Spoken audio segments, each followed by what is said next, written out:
All right, so this is Monster Hunter World. If you couldn't tell by the name, you hunt monsters. Um, and this run goes through the first sort of two-thirds of the base game, all the way through low rank. And it should take about just under 2 hours if things go okay. There's, I think, 16 quests that we'll be doing. Most of them will be large monster hunts. And yeah, so it should be really fun. Hello, hello, hello. Oh, I hear him. I hear Vicery. Oh, Hello. hello. Hello, you're quite loud, but yes, I can hear you. Oh, I'm sorry. I can speak a little bit No, quieter. no, it's okay. It's not your fault that you're loud. Okay, all right. Okay, we've got some people in chat as well. Alexei MH, Subvice, Gaudium 017. Let's go, Lou. Yes, let's go, Lou. And Waifu Chan 07, beautiful username. Let's go, Lou and Vice. All right. So say hello, Vicery. Hello. How are you guys doing? We are doing great. Yeah. Would you like to introduce yourself? Yes, so I am Vaisui. I am member of Team Darkside. I am Monster Hunter speedrunner myself, not full game, but individual quests. And today I'm here as commentator with Louwegi, who is doing the actual run. I hope he gets a new PB. I hope you guys are interested and follow along, so you can get your Monster Hunter speedrun perspective on it. And that's all about me.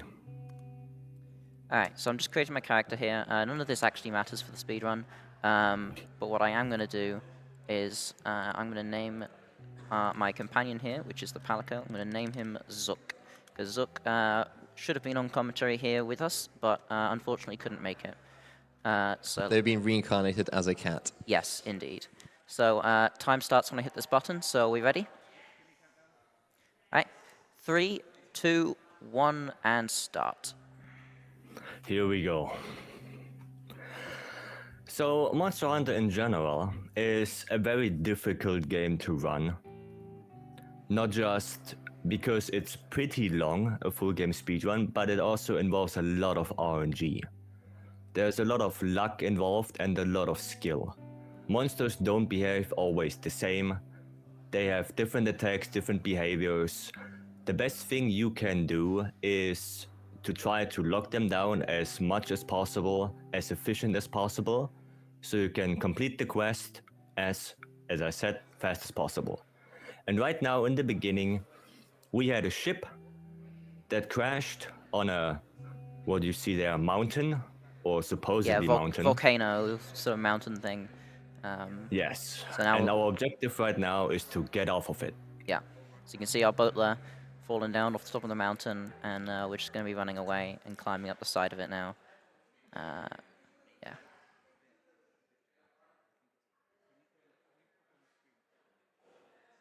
I don't seem to be getting game audio through, actually. I'm not sure if that's just me, but can we get audio? Are we getting audio through on stream?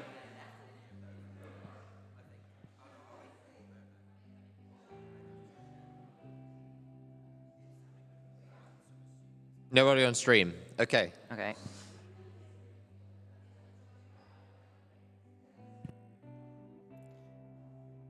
Alright, and so now we can see the mountain is moving, and it's actually a huge, huge monster. So this is Zoroark. We'll be encountering him a bit later in the run, 2 times. And this is the first sort of main antagonist, if you can call it that, of the game. So now we got off, just skipping a couple cutscenes. You can't usually skip cutscenes in this game, which is really annoying for the speedrun, because the full game speedrun is sort of 2.5 to 3 hours long, and has over an hour of cutscenes in it. But luckily, we have a mod that lets us skip cutscenes that we use for the speedrun, which saves a ton of time. So we're using that in this. Yeah, I do recall the cutscenes being quite long in this game. Okay, we're just getting the game audio problem sorted out by apparently disconnecting the capture card, showing the desktop, and then fixing it. Okay, that's one way of doing it, I suppose.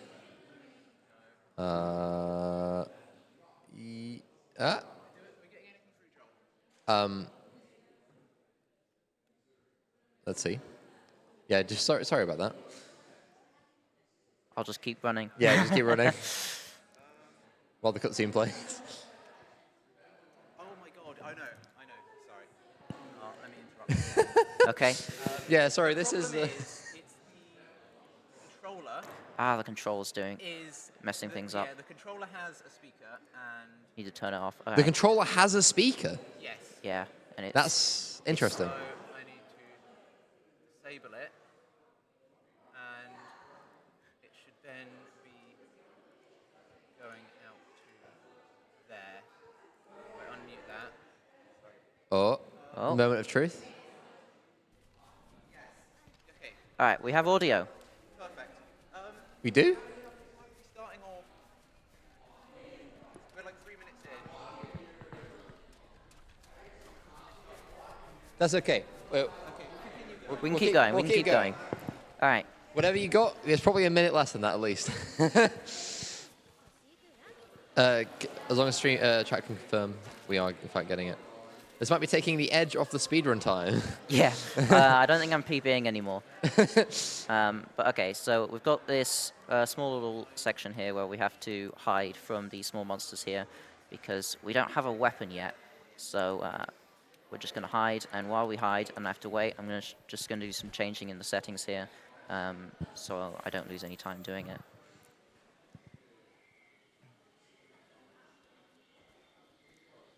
Do you find that you spend a lot of time waiting around on NPCs? At least at the start here, there is a little bit of waiting for NPCs, and we're just going to be moving as quickly as we can.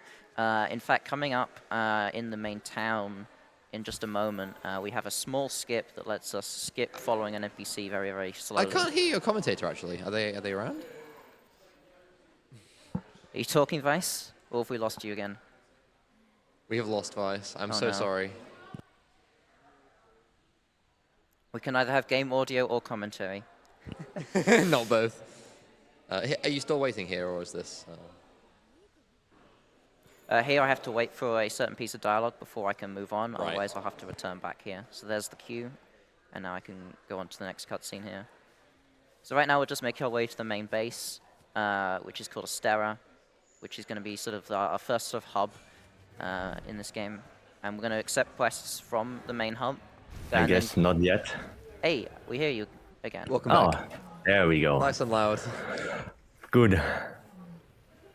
Okay, so as I was saying, we're going to the main hub where we will be able to accept quests, and then we'll head out into the main world. So this area we're in right now, running through, is called the Ancient Forest, and it's one of the areas we'll be doing quests in the run. And so we'll return here a fair few times from the hub world. Yes, this is our very first map, the Ancient Forest. Later on, we see 3 more maps, Yep. Yeah. which is the Wildspire Waste, the Coral Highlands, and the Rotten Vale. In that, Alright, so now we've got some dialogue we're skipping here.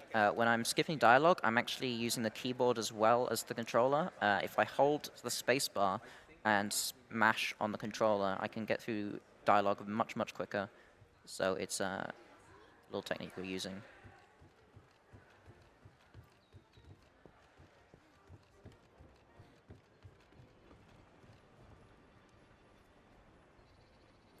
Just a bit of waiting for NPCs again here.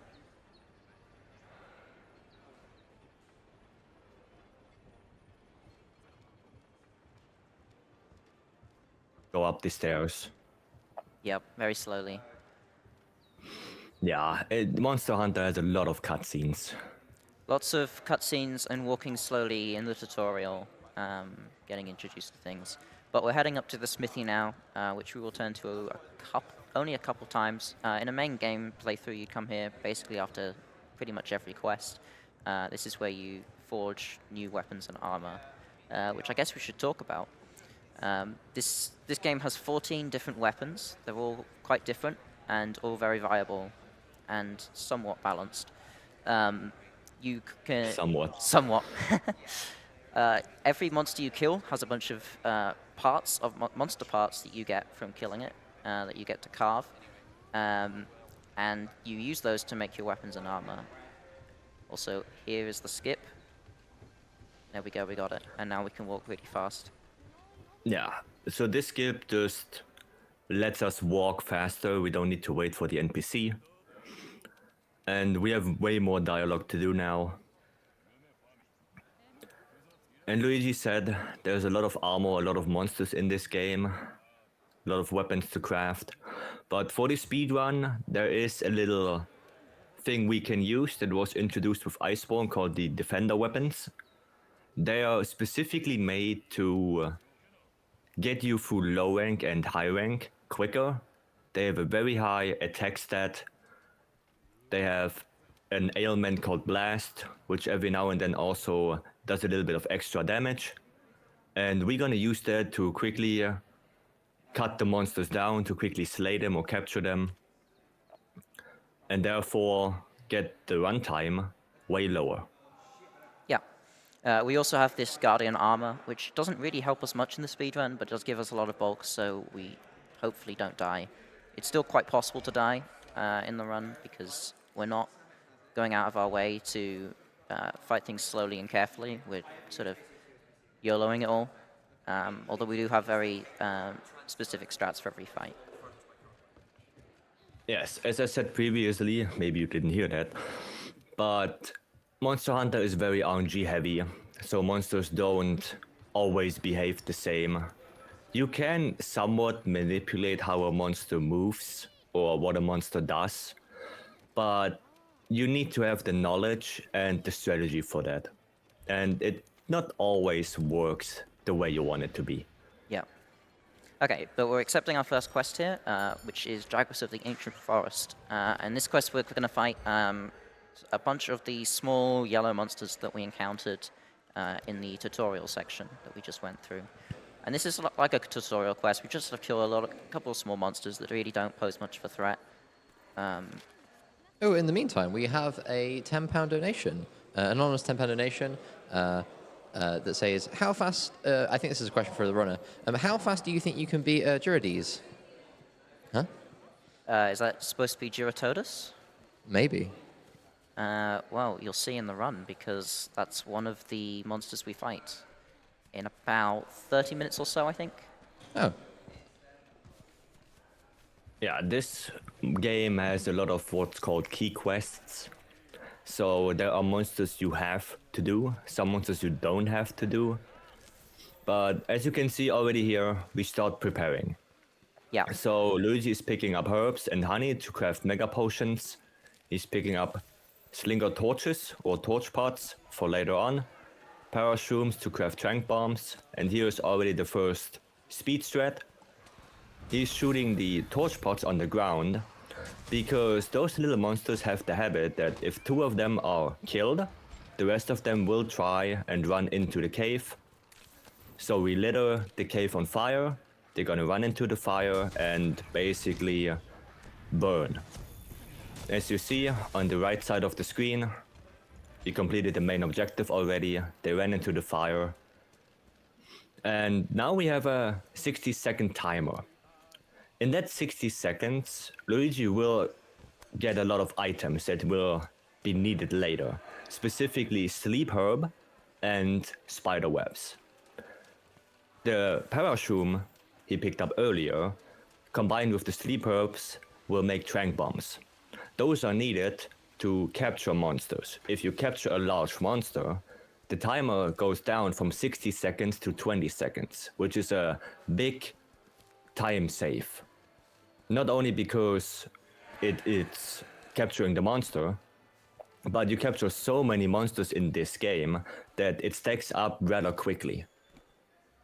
There's also a thunderbug that could be collected to make a flash pod for later on for the flying monsters. And now he's setting up the radio menu. I don't know if that last one went off. I'm just setting up my radio menu there, which lets me craft items extra quickly, what I select on there. So I'm putting all the items that I'm going to be crafting a lot of. Nice, I got a bunch of ancient bones, which is really good. Ooh, I didn't turn off autosave. That's probably fine, in case something goes wrong. Oh. We've just got a £5 donation from Owen, I think, at the back there. Take this as penance for ruining your ear setting at remote comms. Thank you very much for that. Alright, so I'm just buying some trap tools there, which you need to make the traps that we're going to put monsters in. Like Vice3 was saying, we're going to be capturing as many monsters as we can, because of course 20 seconds is less time than 60, and we want to save as much time as we can. But also, you can capture monsters before they're dead, obviously, otherwise they would be dead. So we save the time of doing that extra damage to kill them as well. So it's quite a lot faster to capture monsters. Indeed.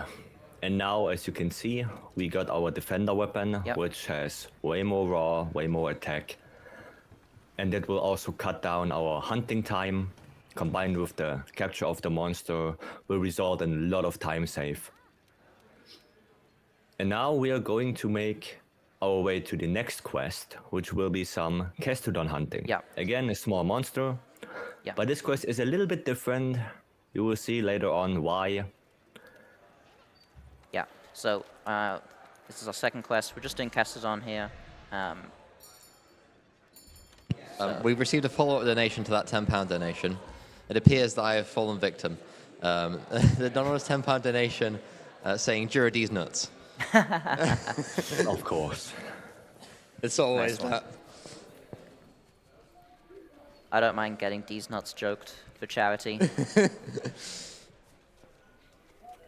And there they are. Alright. Castodons. These guys There's are a really difference annoying. between male and female. As you can see, the males are a little bit bigger, have a little shield on the top of their head. These guys are really annoying. Sometimes they're very cooperative and they just sort of line up in a line. You can kill them all in one shot. And other times like this, they spread out and are really annoying. So that's unfortunate. But there's really not much we can do to manipulate their AI. So we just sort of have to go with it. We have Maury MH in chat and Tyranny's FZ in chat, both saying hi and best of luck for the speedrun. Hello, hello. I know some of these names. Yeah, now we're just making our way to the next Castodons. Also, a £5 donation from Laurel saying, best of luck. What weapon are you running for this run? So I'm using Greatsword for this run. It's currently, I believe, the third fastest weapon. Sword and Shield is the fastest, think so. and Switch Axe is after that. Greatsword is probably going to stay the third. It might drop down if more people start running the game with other weapons.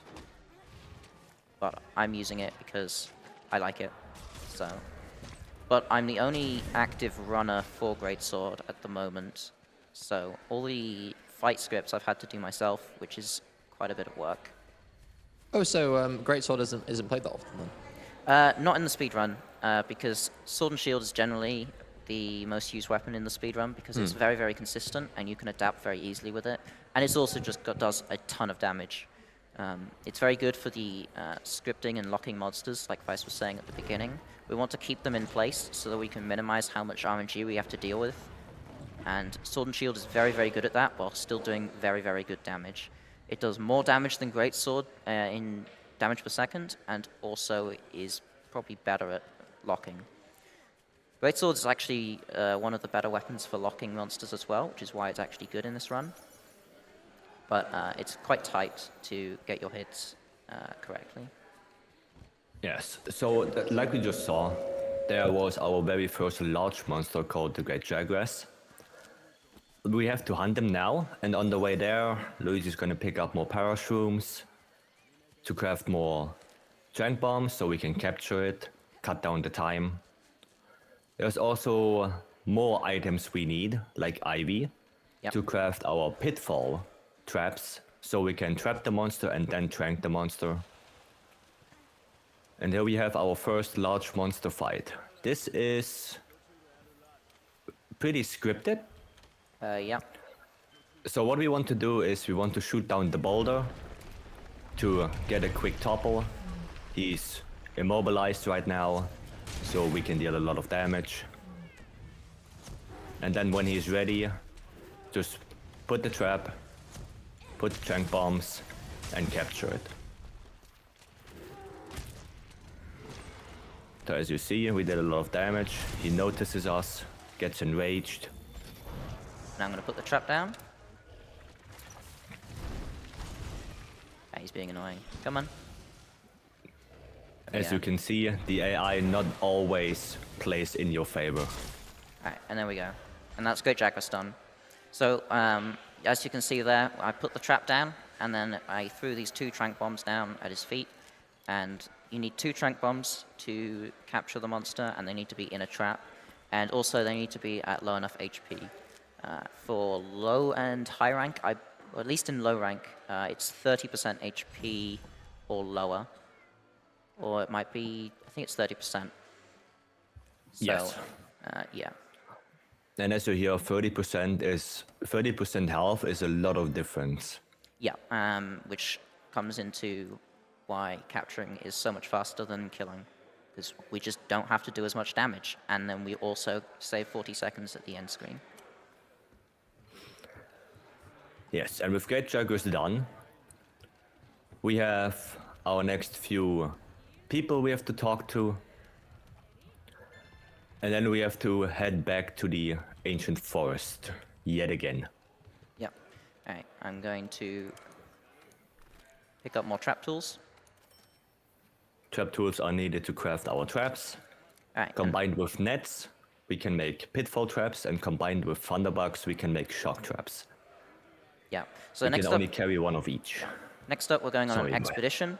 So these are sort of optional infinite quests you can go on. You can just go to one of the maps where you can fight monsters, and random monsters will spawn in that you can just fight, and there's no time limit at all. You can just keep fighting monsters, and when you kill them, new ones will come in, and it's really a cool mechanic, and it's quite important end game.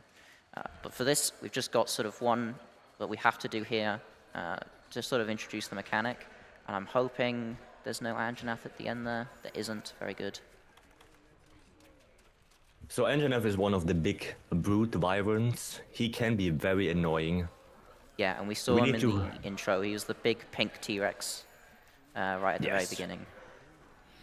We have to fight him later on anyway, but he can appear very early on in this expedition. And he can be very annoying. Yeah. If he sees you, then you just lose time because there's an extra text box of all the things. I need to make sure I don't craft the pitfall there. So right now our objective is just to head in the ancient forest to get a new camp. Camps are basically fast travel points where you can restock your items, change your armor, change your weapon.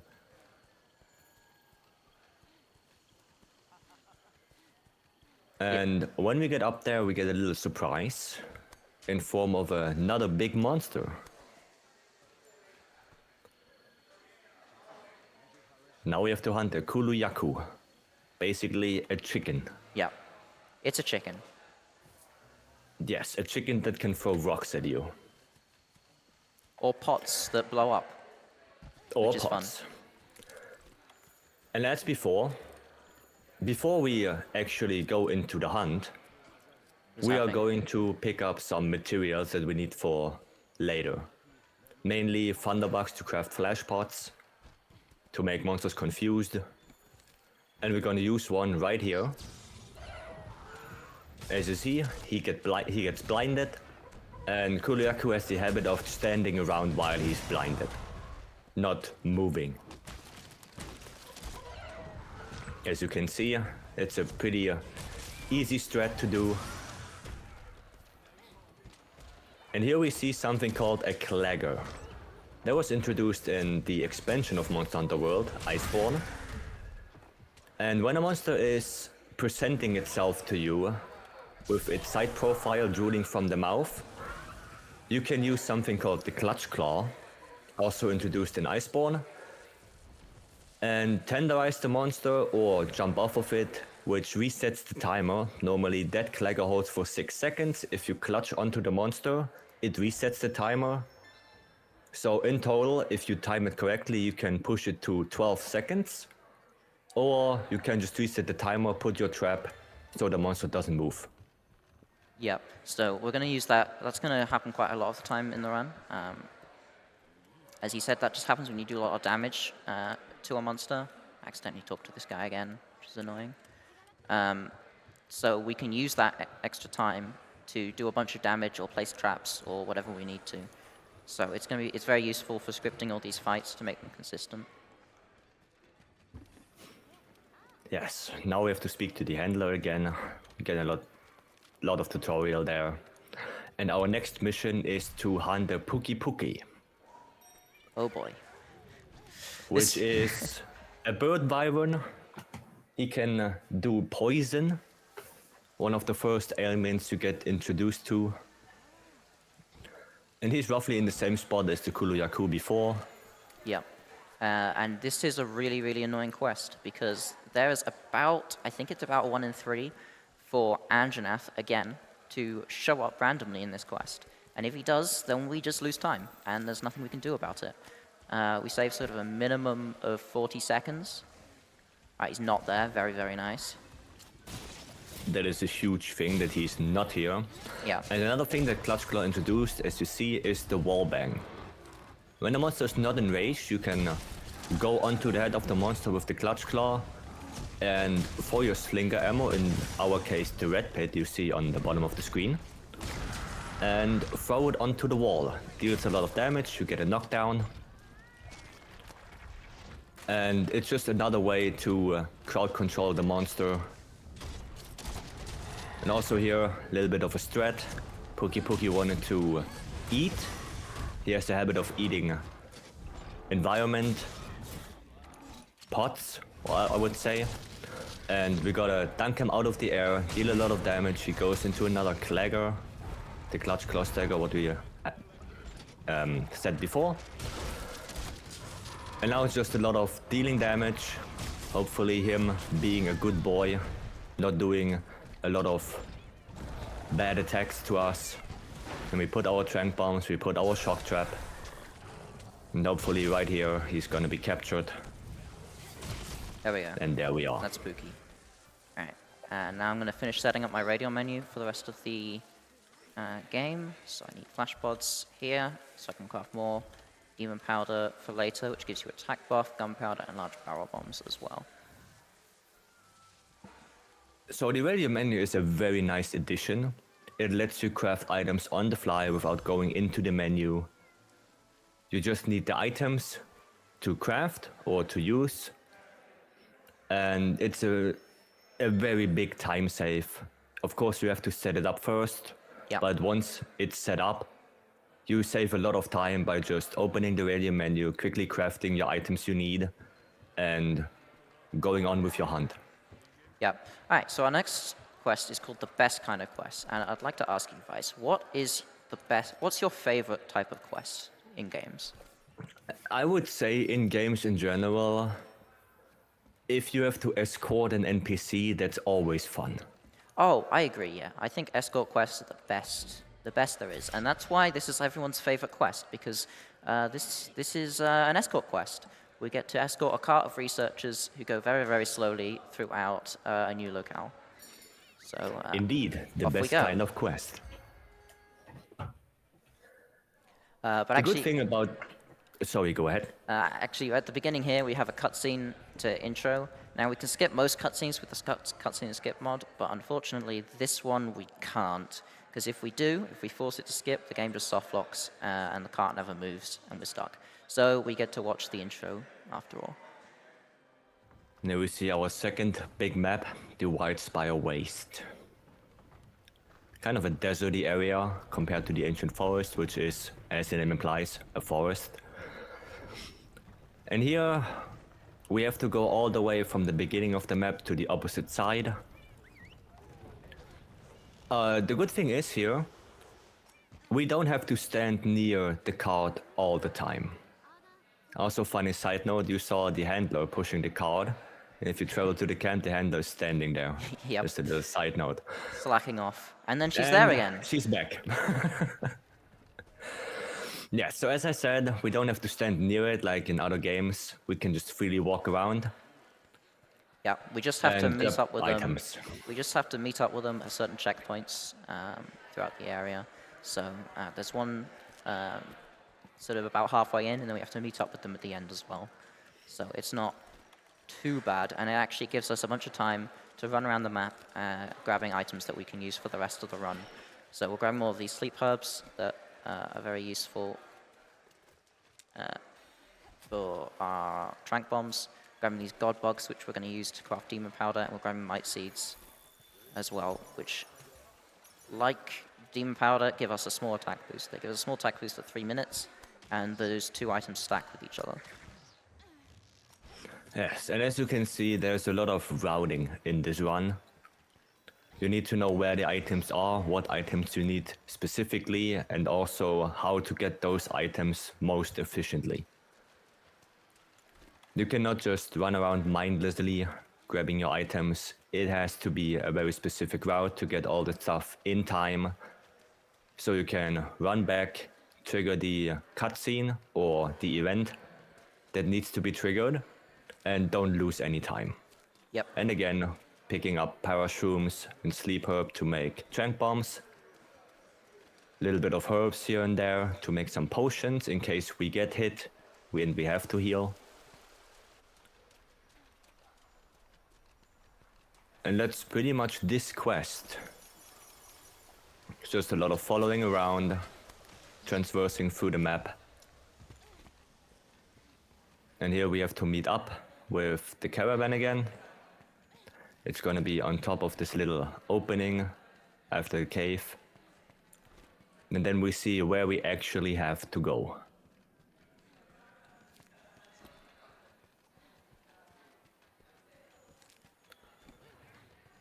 So here, So right there, caravan is coming in.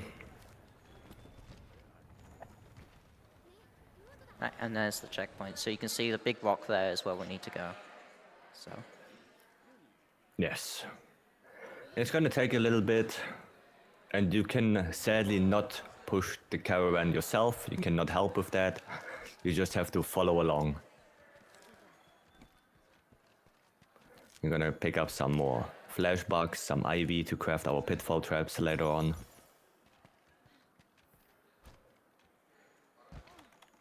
There's one more event coming up now, which is a big monster spawning, but you do not have to fight that big monster. yeah, so the researchers are going to see this monster, they're going to get very, very scared, and they're going to tell us to protect them. So we're going to protect them in the only way I know how, which is by immediately leaving them alone to deal with it on their own, because I don't want to deal with this right now, so I'm just going to leave and keep gathering items, and I'm sure they'll be fine. Yes. Goodbye, And this Rathian. is what is called a Rathian. It's just a flying wyvern. But as Luigi said, you don't have to do anything here. They just got scared. But Rathian is gonna ignore them anyway. Yep. So right now I'm back at camp again. We're going to go into this tent here. This was added in Once Another World. So you can grab items from your item box. Yes, you can grab items, you can restock, you can change your weapons. Yeah, you can do all sorts of stuff there. And it's very, very, very convenient.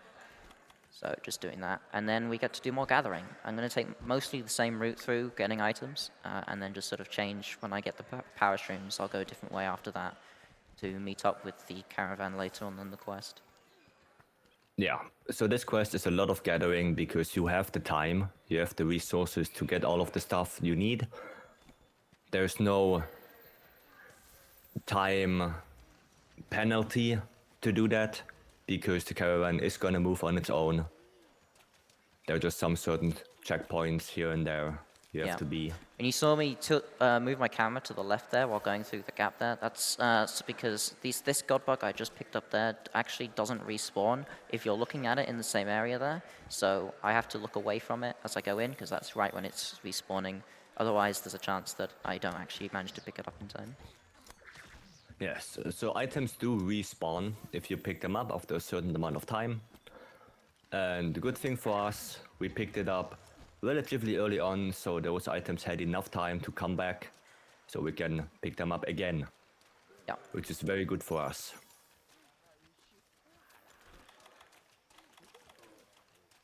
Now, like before, we're just gathering our stuff, taking a little bit of a different route here to meet up with the caravan again. In this game, it's just a lot of routing, especially in such a long speedrun. You have to think about how you route your things, how you get your stuff. Yeah, and there's lots of decisions when coming up with the route as well. Like, do I want to spend the extra time to get these bombs? Because maybe the bombs aren't worth it, right? Because you have to go quite out of your way to pick up a lot of these items. Luckily, we have time in this quest, but you still have to buy the barrels, and all that sort of stuff. And you have to work that into the route some way, and it's not always worth it to. Not everything's worth it, of course. So. It's a lot of fun to route and work out the fastest strategies. Here I'm going to place a pitfall trap right here on the sand. I've got a small visual cue, and I'm going to put 2 bombs next to it. And this is exactly where the next monster we're going to fight is going to spawn. So it will spawn and immediately fall into the trap, so we can start doing damage straight away. Yes, the next monster is called a Baroth, which is another brute wyvern. He is covered in mud. There he is. And like Louwegi said, he will immediately fall into the trap he placed before. The bombs explode, dealing extra damage. And now, like the Great Jaguars or the Kuluyaku before, we want to do a lot of damage, get him down as quickly as possible so we can capture him. And this fight is also pretty scripted. By scripted, I mean Louwegi knows exactly what to do, when to do. There we go, there's and the flagger. hopefully we get him down quickly. So we can capture him. Oh, I missed that one. I'm on the wrong side, really, that I want to be. Yeah, that always happens. There's a lot of positioning and RNG involved in those type of games. And you have to have the skill to adapt to situations. If something Yeah, so right now goes wrong, we're completely off script here. I ended up on the wrong side, so I'm hoping to get it back. And there we go, I got it back. yes, you have to adapt on the fly. And as you see, he clutches onto the monster, jumps off to reset the timer on it, so he can prepare his next attack. And with that, I'm gonna Oh, put no. a shock. Oh, that is very unfortunate. So if monsters are getting low on their HP, they're gonna limp away, try to escape. It's probably still Unfortunately enraged. here, he limped away at the perfect time, so he wasn't affected by the shock trap. Alright, I'm going to... I have a pitfall, but it takes ages. Yeah, so the difference between pitfall and shock trap is pitfalls are... they last longer, a monster is longer in the pitfall trap, but they take some time to set up. A There we shock go. trap is earlier to deploy, but monsters can break out of it quicker. Alright, and I realize I didn't do all the settings correctly, so I need to change that. There we go. Yes, we captured Baroth, a little bit unfortunate that he tried to run away. Yeah, I lost probably about a minute on that quest. We're about to see, because at the end of the quest, you get to see the time, so I get to see... yeah, I lost about 50 seconds or so over doing it optimally. Him running there was really unfortunate, and also I lost the script a little way in. It happens, it happens. Yeah, it happens. But again, this game has a lot of RNG in it, so it's really not... It's kind of expected that not everything's going to go according to the script. Okay. So our next quest is another big monster. This time a little bit different. One of the ecology people went missing, and we have to track him down. Again in the Wildspire Waste.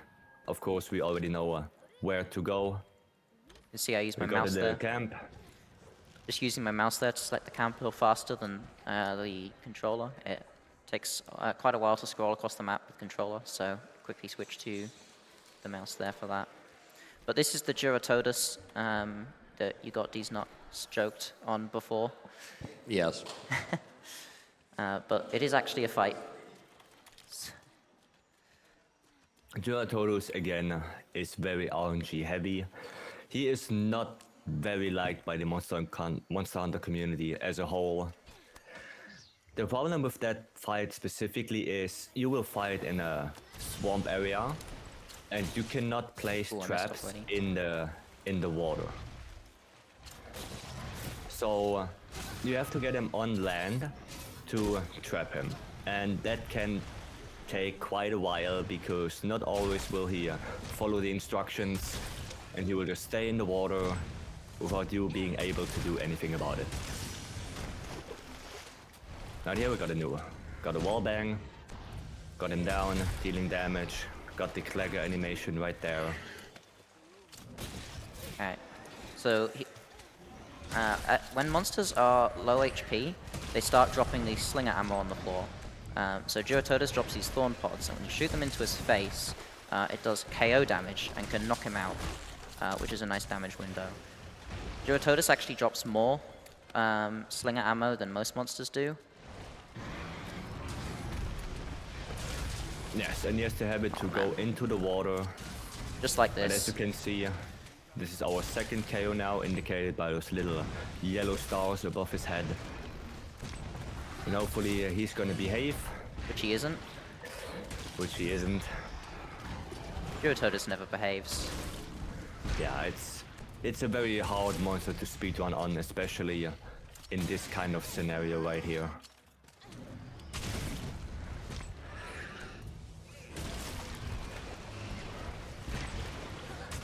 Hopefully we can hit that. Yes, we can. He should be close. And we are a little bit lucky that he is standing on land, so we can quickly trap him. Sometimes he's just in the water, not being able to be trapped. Yeah, so in all this mud, you can't place any traps. You can see the X above the trap there. Means you can't place them. So, and Gyarados likes to sort of sit in the water for a long time. So is it always faster to trap where you can? Yes, it's always faster. You can see at the, as we've said before, the end screen here, there's sort of the timer after you hunt a monster that counts down from 60 seconds if you kill it. If you capture it, it's actually 20 seconds. So every time you trap instead of kill, you save 40 seconds. And also you trap before the monster's at 0 HP, so you save time from that as well. So every time you capture a monster, you save about a minute.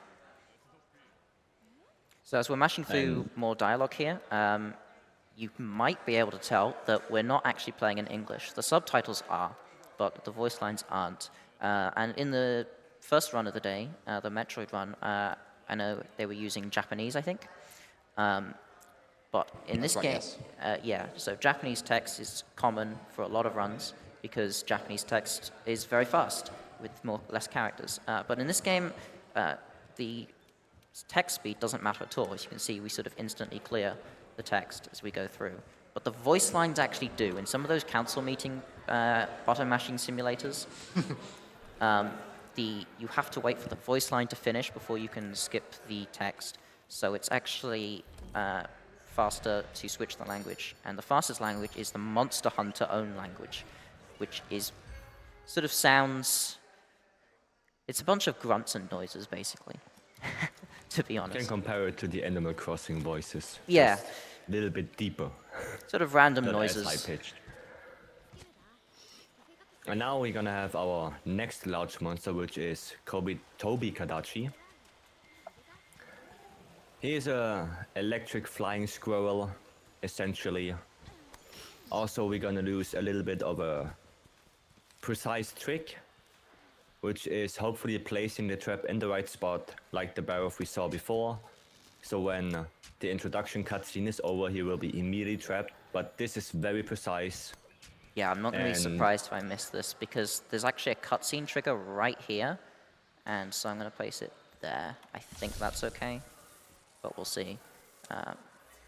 There is a visual cue, but it's very, like we say, it's very, very tight. And we got it. There we go. We got it. That is very good for us.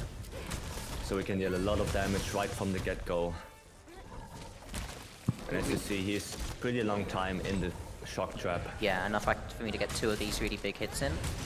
But we have a first-time chat from Joel Bagel that says, "Good luck, Luigi." Hey, Zhao. Good to see you here. And another from June MH says, "Yo, there are a lot of people with Monster Hunter initials in their names here. I wonder why. I wonder what a mystery."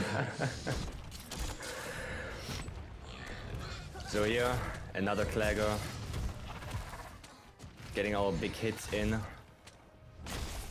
And we focus the tail on this monster. The tail is one of the best weak spots on Tobi Kadachi compared to other monsters like Puki Puki or Jagras.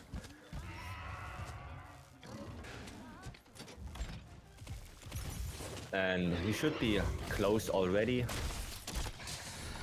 A little bit more damage is needed. Okay, I got And as stunned. you see, the monster AI sometimes can be a little bit of Just a bad don't knock thing. me off, please. Tobi Kadachi has the habit to going on trees. Don't know if one of those Hopefully he hits, is so I'm going to use close another enough. one.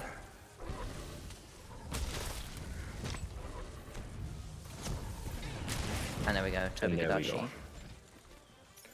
That was not too bad. Yeah, start was pretty good, but then he started doing some weird things, so wasn't great. But got through it, so. Yes, we're picking up more items to make our traps, our flash Yep. pots. At the end of every quest, in that sort of 20 seconds at the end, I'm going to be picking up as many items as I can nearby, because we have to wait that time anyway, so might as well use it to get extra items for the rest of the run.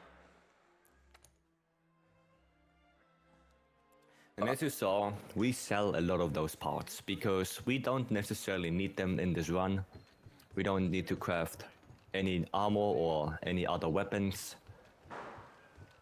So we rather get that Zennies Yep. because we have to buy trap tools every now and then or other useful items.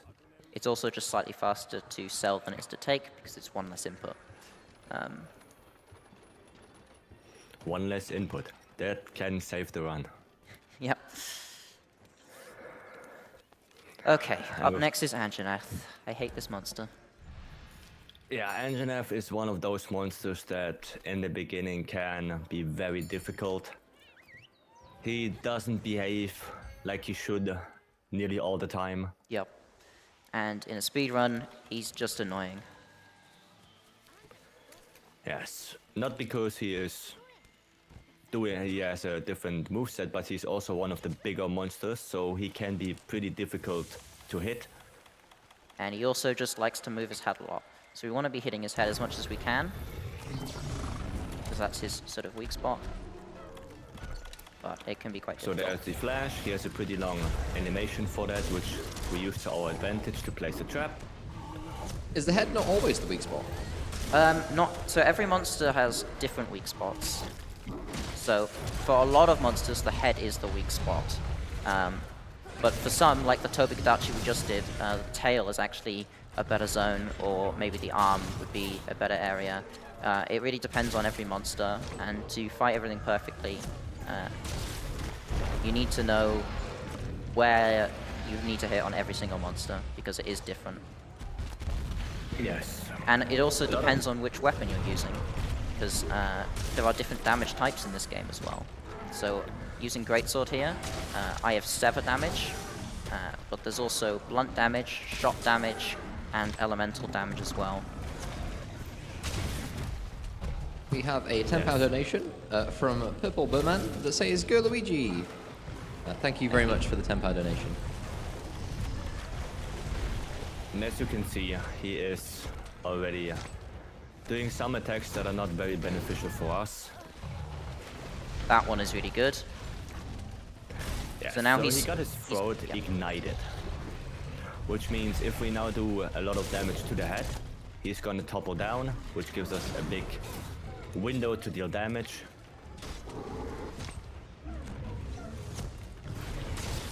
And there we And go. there it is. So now he's going to fall over, and this is a big window to do our big attack here.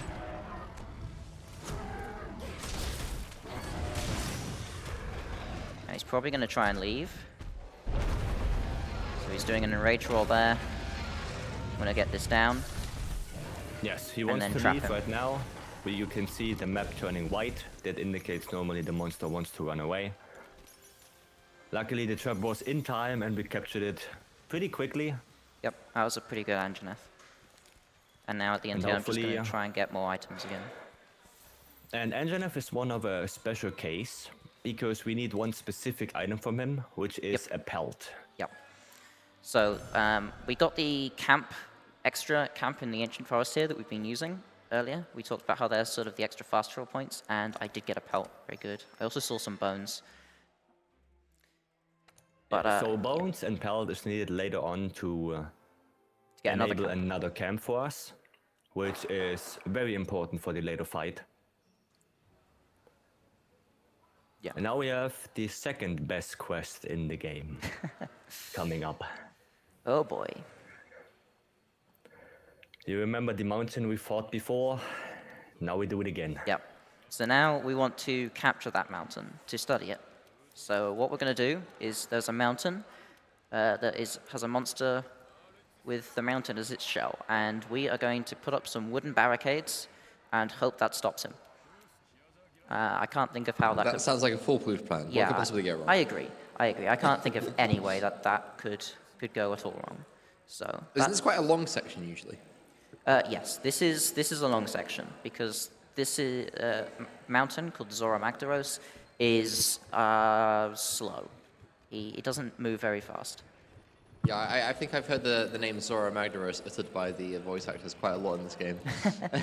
Yes, so it's in the speedrunning community we often call him Snora Napteros. Yeah, I can see why.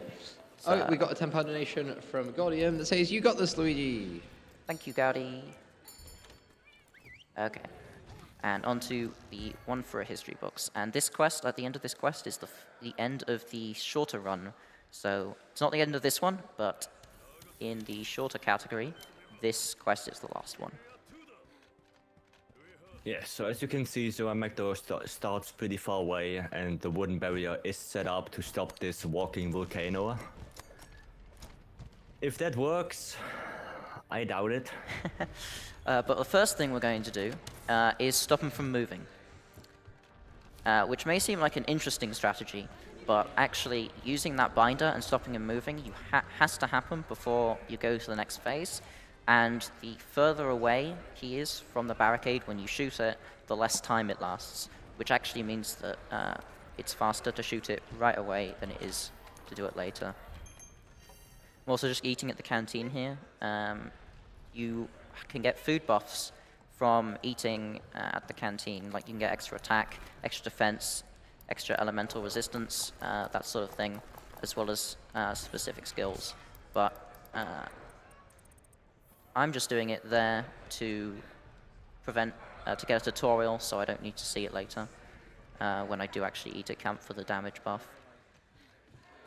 Yes, there will be a lot of waiting in this quest, because it's Nora Napteros after all.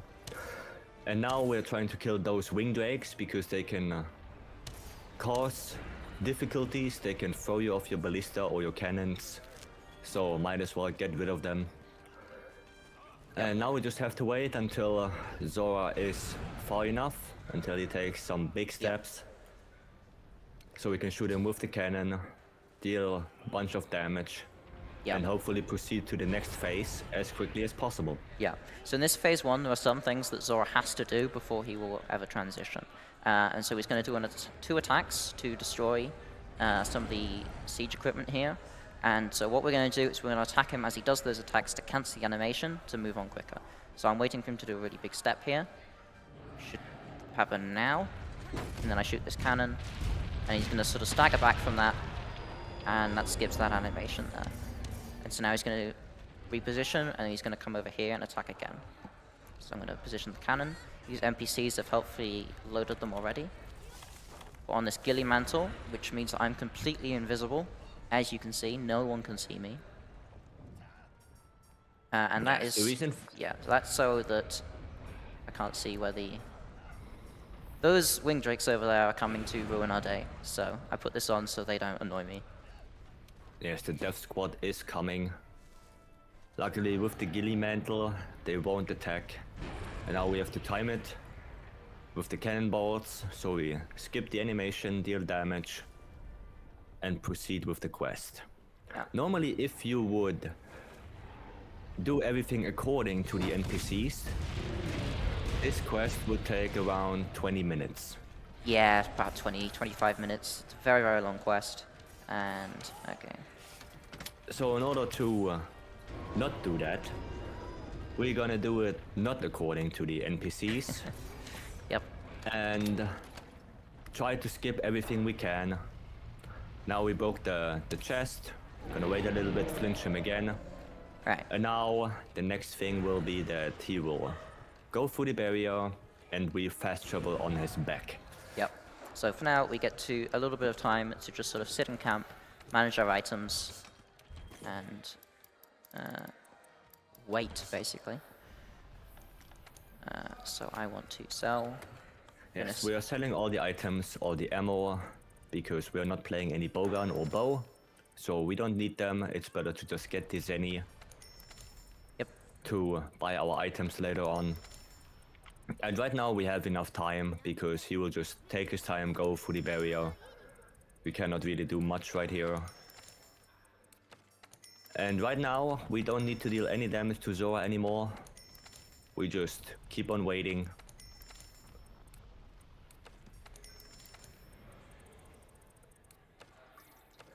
Alright, let's see. Alright, I got 2 pelts, that's good, and I also got large monster bones, so I'm good on items for the camp, so that's nice. And then I can also sell this. Yeah, we have a bunch of time here. And we're gonna have a bunch of more time later on. So the barrier has been destroyed.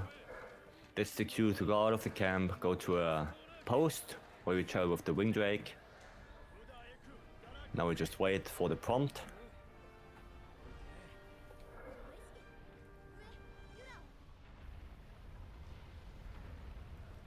One day.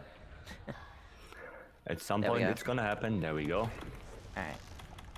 So now I'm going to, as quickly as I can, get onto the front of Zora Magdaros' back, past these lava claws. You're supposed to, the game wants you to destroy these to do damage to Zora and weaken him, but in this quest, actually, it doesn't matter at all.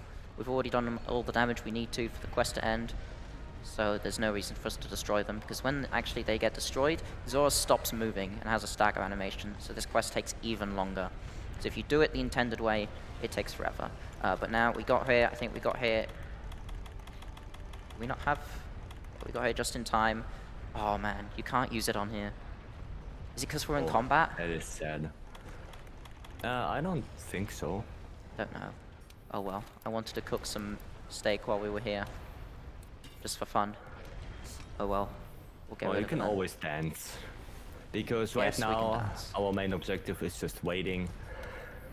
So what we have to do is wait for the Magdaros to go all the way through the Great Ravine to the second barrier. And because we don't need to deal any damage, we don't need to loot anything on his back. We are basically just sitting here, waiting, dancing.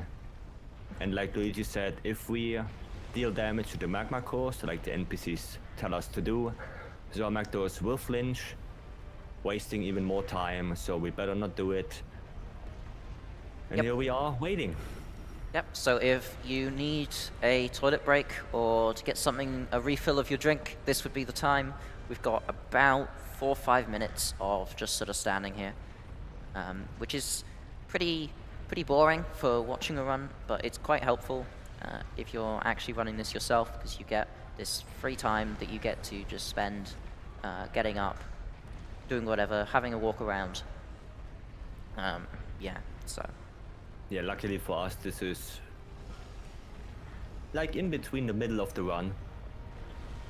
So it's a pretty good timing to get some coffee, to get your drinks refilled, visit the bathroom, maybe do some life work, file your taxes. Yeah, all that stuff. And you'll still have some time to spare, so. Yeah.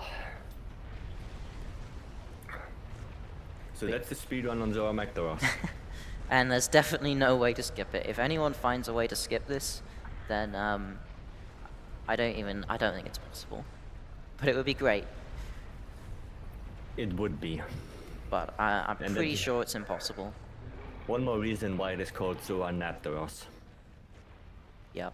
You can just see the second barrier up ahead coming into view here. So far away. Where's photo mode? So we can zoom in on that. I have no idea where this is. I think it's in I thought it was in here. and the last one. There, view mode. View mode. Not. There not oh, it's 'cause I was accessible, right? dancing. Oh, there we go. There it is. There we go. There's the barrier over there. That's where we're going. Get there With eventually. baby steps, we're gonna get closer and closer. Yep. Also show off my amazing levitation abilities.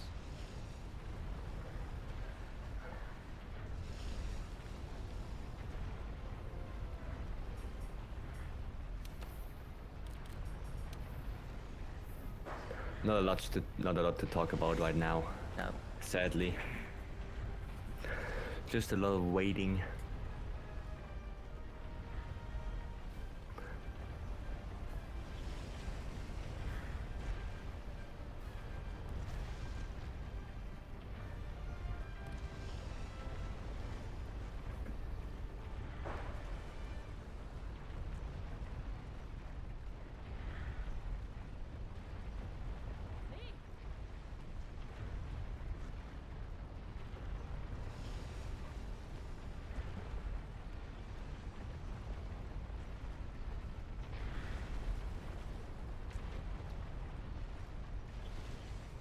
Okay, but once we actually do get to the barrier, Zora is going to stand up very slowly, and then once he stood up, another monster that we haven't seen yet, called Nergigante, is going to show up, and we're going to have to kill him, or, well, we don't have to kill him, but we have to drive him away.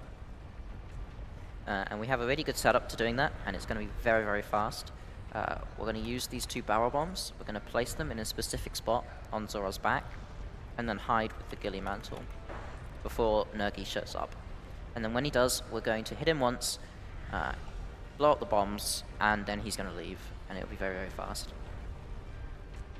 Nergi will show up later, again, when we come back to Zora Magdaros at the end of the run, where he's a bit more involved, and we actually have to fight him a little bit. And in the full game run, you have to actually kill him nearer to the end of the game. But for us, we just have to deal with him these 2 times.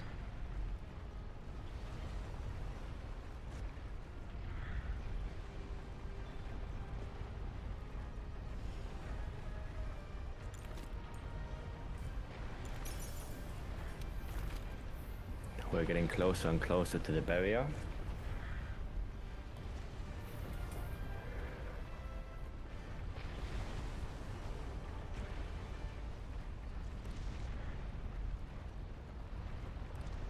Just a couple more steps. Just a few more. Come on, Zora, you Nearly got there. this.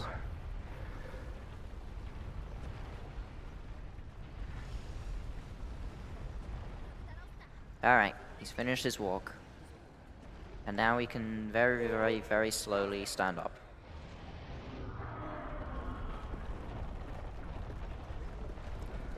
So as he stands up, we want to run up to the top of his head again.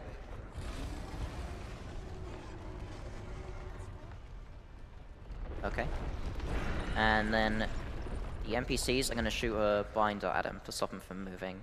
And that's going to have a big animation where his head sort of reels forward. And we're standing where we are, so that as soon as that happens, we're going to fall down and then get transported back onto Zora's back. So you can see the animation happened, we fall on his head, and we go back over here. I'm then going to place these bombs right on this rock.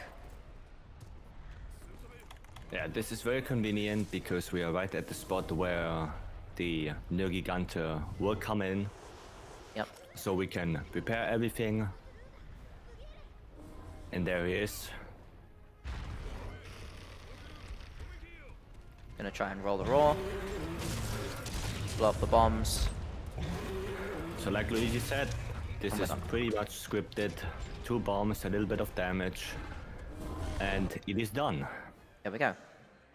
And that's the first part of the speedrun done.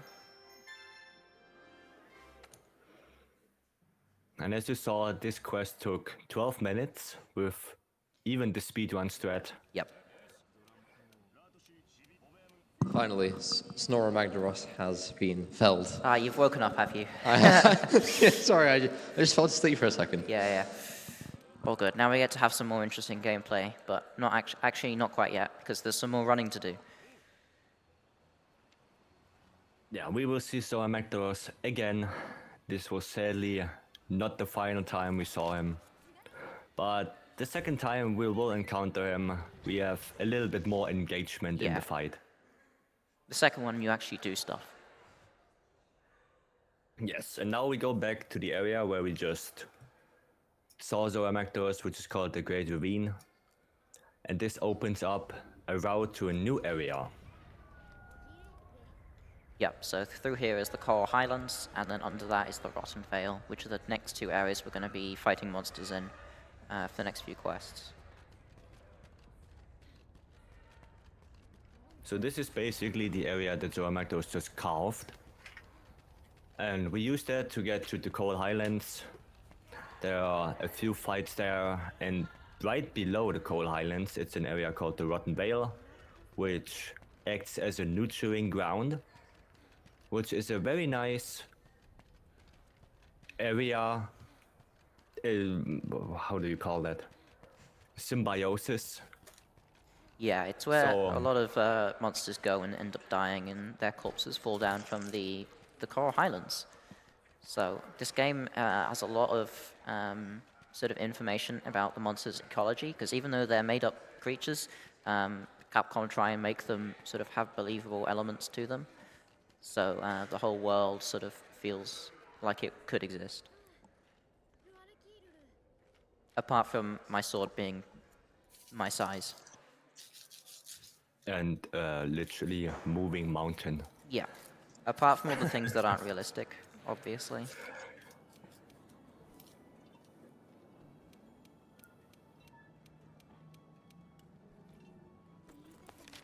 Okay, so our next thing is we're going to do an expedition to the Coral Highlands. We just need to, like the Kuluyaku quest, we need to find the camp. But we don't actually need to hunt anything here yet. So we just need to see a Tsitsiyaku, it's called, and we need to go to the camp location. And on our way, we're going to be grabbing a bunch of items that we can use once again for the rest of the run. Ooh, we have a it's donation. Yaku. Sorry, I didn't mean to interrupt. It's £25 ahead. donation from J Bagel, who's saying, "Good luck, Luigi. So happy to see more people running World RTA. Good luck with Wrath and Diablos. Zeno Oh, boy. percent when?" Xeno%, I might do that after the marathon. I might start coming up with scripts and stuff for high rank. We shall see. You can tell I haven't played enough Monster Hunter because I did not pronounce that correctly. All good. Yes, thank you very, very much for the £25 donation. Jal is a big any percent runner who runs the full game speedrun as well as all the DLC as well. So he'll go from new game all the way to the end of Master Rank, which Oh, wow. is the DLC area, and that is about a 7.5 hour run.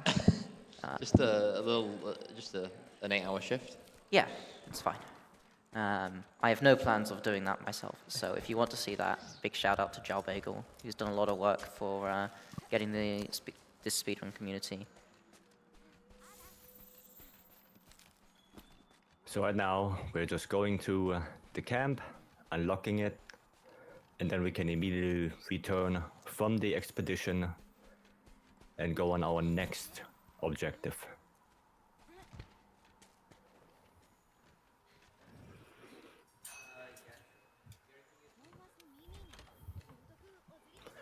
There we go.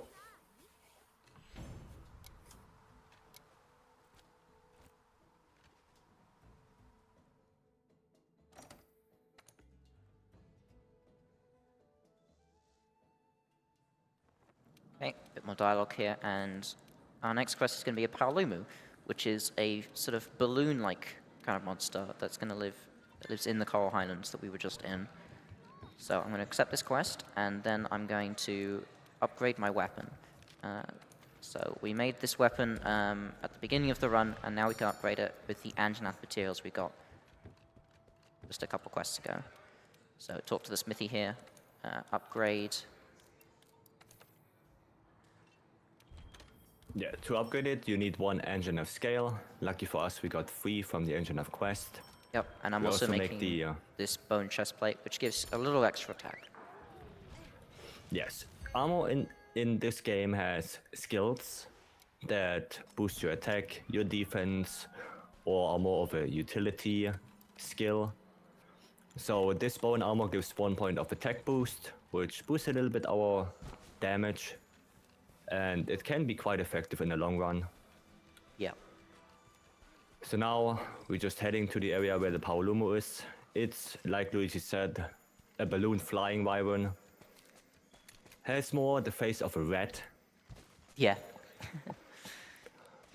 but hopefully it's gonna be an easy fight. He has the habit to suck in air, get his balloon filled, and then flies around, which Yeah. can be quite annoying. He can be pretty Luckily for annoying. us, we have flash pots, so we can flash him out of the air. And I'm actually going to be picking up a couple more on my way to him. So, and I also picked up some free ones in the item box at the beginning, which gives you a couple free items to help with the quest. Yeah, the item box gives what is called supply items that are only usable in that one specific quest you are in.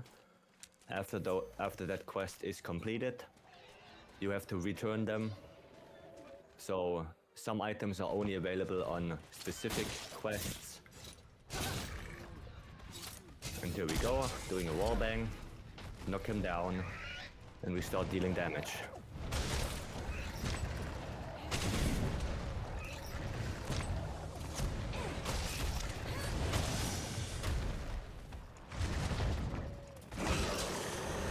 The enrage roar. Doing a lot of bites there, getting Yeah. our clagger. Clutching on to refresh the timer here, and then doing some extra damage during the animation. Just gonna equip I'll get ready to equip my flash pods anyway. The flash pods just in case he's flying. Right now he is not, which is pretty good for us. He's probably gonna fly Sucked in soon. some air, and he might be ready to fly. No, not quite yet. Another clagger, refreshing the timer.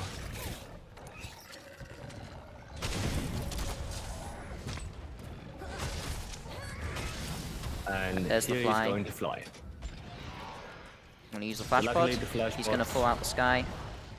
Unfortunately, I got hit Get by him. his sort of wind there, but it's okay.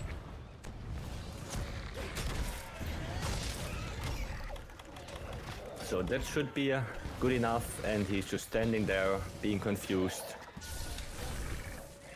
And a couple more hits, and he should be captured. There we go. That's Paolumu. So that was a pretty fast Paolumu. Yeah, it was pretty decent. He didn't do a lot of bad attacks for us, and again, mostly perp for the trank bombs. We have a couple more monsters to go. And then we're gonna see Zoramectos yet again. Oh boy.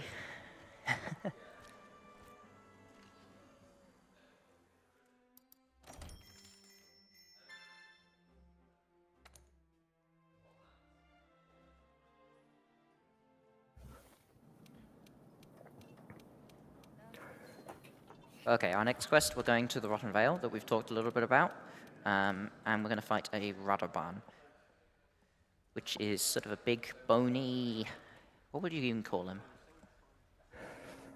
Roly-poly. Sure. Big, bony, roly-poly. If anyone played the older games, the older Monster Hunter games, Radoban can remind you of Uragan, Yep. which is introduced in the third generation of Monster Hunter. Radoban is a completely new entry, introduced in Monster Hunter World. Oops. And you can see him as kind of the weird cousin. Yeah. And there he is. So we flash him right in the beginning to position him perfectly to a wall. So we can do a wall bang again, knock him down. We're gonna pick up more slinker ammo for the second wall bang following this one. And here we actually want to tenderize the monster. So with the clutch claw, when you clutch onto the monster, you can do a weapon attack, softening his hide, and you can deal more damage on that one specific part, which is pretty useful for us. It also got rid of the bones on his chin, so we deal even more damage now. As you saw, if you don't get rid of the bones, there's a high possibility you bonk with your weapon, dealing a lot less damage. Here we have our Clagger. This time we don't reset the timer, we just go for the attack. And as before, the fights are very well scripted. The monster is not moving or barely moving. Gonna reset the timer right there with the Clagger. Oh, it's unlucky. That is unfortunate. Again, monster AI can be quite difficult to deal with every now and then. But we're gonna get through it one way or the other. Okay, and now he's ready. So I'm going to place my trap. And trank him. And that's Radaman. That was pretty fast for Radaman. Yes, he can do a lot more stuff. He can start rolling around, wasting a lot of our time. Now, the last thing we have to do here is tie the Great Gyros, Yep. which is a reptile monster that can cause paralysis. On the way there, we're picking up more parashrooms for our trank bombs. And the good thing here, we don't have to fight him, we just have to see him, and then we can immediately return and go on our next objective. And there he is. And instantly leave. And there we go. And we are done with the Rotten Vale for now.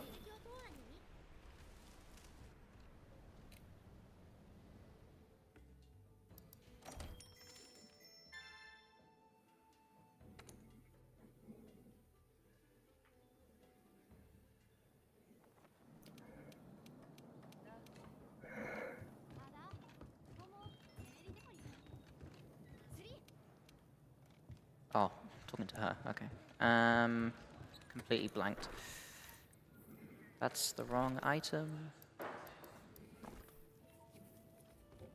Ah, Yeah, it's a lot of item management and routing in this speedrun specifically. And now we want to go to the Rotten Vale again, to a deeper part of the Rotten Vale. But there will be a monster stopping us from doing that, which we don't which actually is see. called, which we don't see, but we have to hunt now so we can descend lower into the Rotten Vale. This monster is called the Legiana. It's an ice flying wyvern. One of the most annoying monsters, I would say. Yeah, it's pretty annoying. And it's also really annoying in this speedrun here. But at the start of this run, we actually have a little bit of time to eat, to get our attack buff, and get items from the box here, as well as grab some items on our way. I have more items than I'm supposed to. I'm going to be late to the Legiana now. So I'm going to not pick up. I don't think I'm going to pick up Thunderbugs. I think we should have enough Thunderbugs at this point. I think I should do, yeah. So the poison knives right there are very useful to poison a monster, dealing damage over time. And we only need one, which is pretty good for us. And Legiana will spawn at the very top of the Coal Island, so we have to go all the way up there. On the way we pick up some red pit again to do our slinger burst and do a wallbang.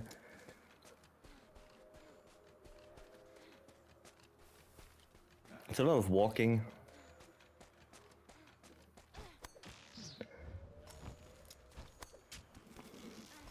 But the good thing is the environments are very well made, so you have a lot to appreciate while walking around. And there are some small monsters called Gachalakas. They can be quite annoying. They can shoot Paraknives and bombs. Alright, well I've lost the script already, so that's fun. So normally the script would be that you wallbang it immediately without being screened. Sadly, didn't quite work. Yeah, but I was just late, so I didn't meet the right cycle. But like before, you have to have the ability to adapt. Need to And land. right now you see the annoyance of Legiana. He's flying. I'm just not going to deal with it. Yeah, a flash bomb gets rid of the flying, knocks him down. So we can deal our damage. Get our Clagger. Reset. So the pitfall right here is not for the capture directly, but to deal damage. So he's not flying around, not moving.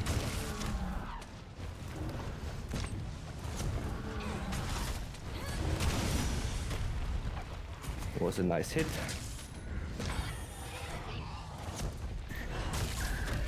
Another Clagger for us.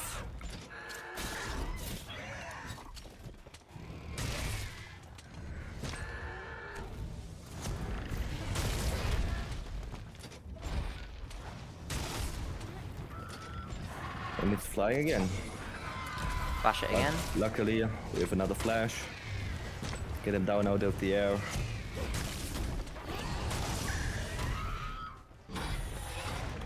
I'm not seeing any pods, which is strange. I feel like I should be it by now. Yeah, like Luigi said before, if monsters There's get low on HP, they drop pots, as you saw there. That's an indication that they're getting low on HP, are ready to capture, or very close. And there we are. They're supposed to be at consistent HPs, but they're not. Yes, monsters have different HP rolls, is what they are called. So every time you go onto a quest, a monster can have more or less HP. It's not very significant, but in a speedrun like this, it can change a little bit how many attacks you have to do. Actually, I believe in this, if the first time you fight a monster, so all of these, they have fixed HP rolls, I believe. The first time, yes. Yeah, And then so every luckily we don't have to deal optional with it. quest, which is after the first time, they have different HP rolls. But now with Legiana done, we can descend into the Rotten Vale and see our next opponent.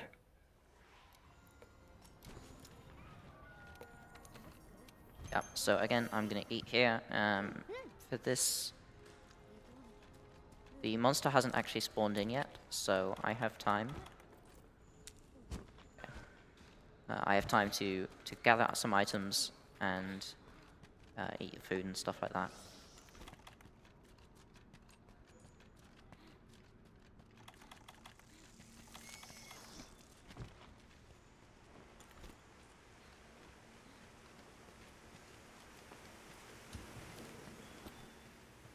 Yeah, more items for the flash pots. Might Seed is an attack item, so you can use that, increase your attack and therefore your damage.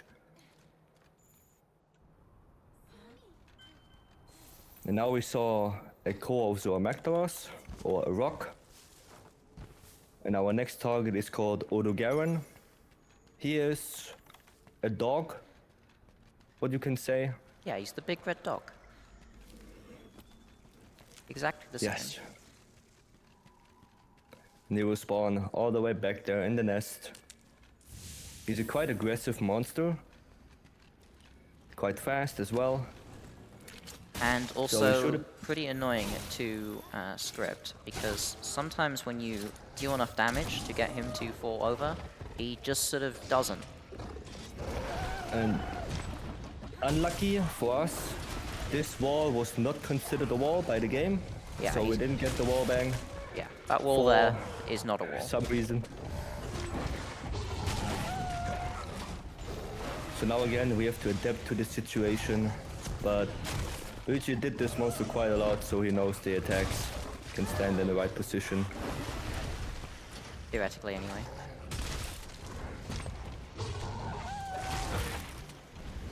And There's this the is foot brake, so we get a trip. a foot brake. Get a topple, deal more damage.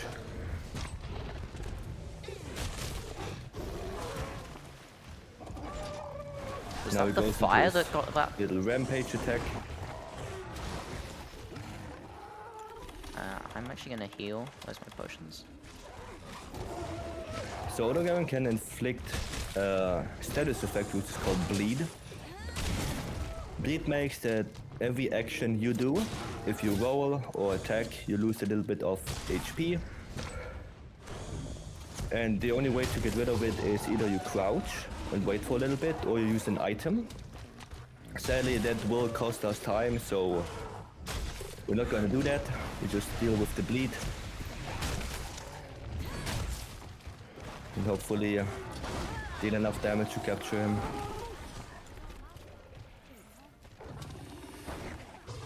Being so annoying right now.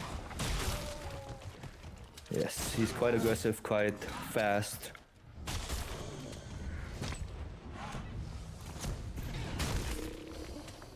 Okay, And he's tired, exhausted already. so we can do big attack here. And now he's almost ready.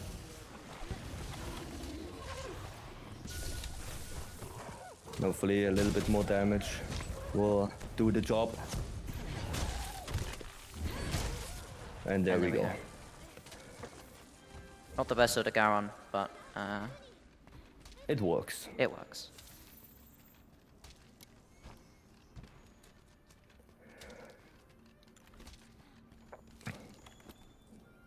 Picking up the Might Seed just for the attack buff again.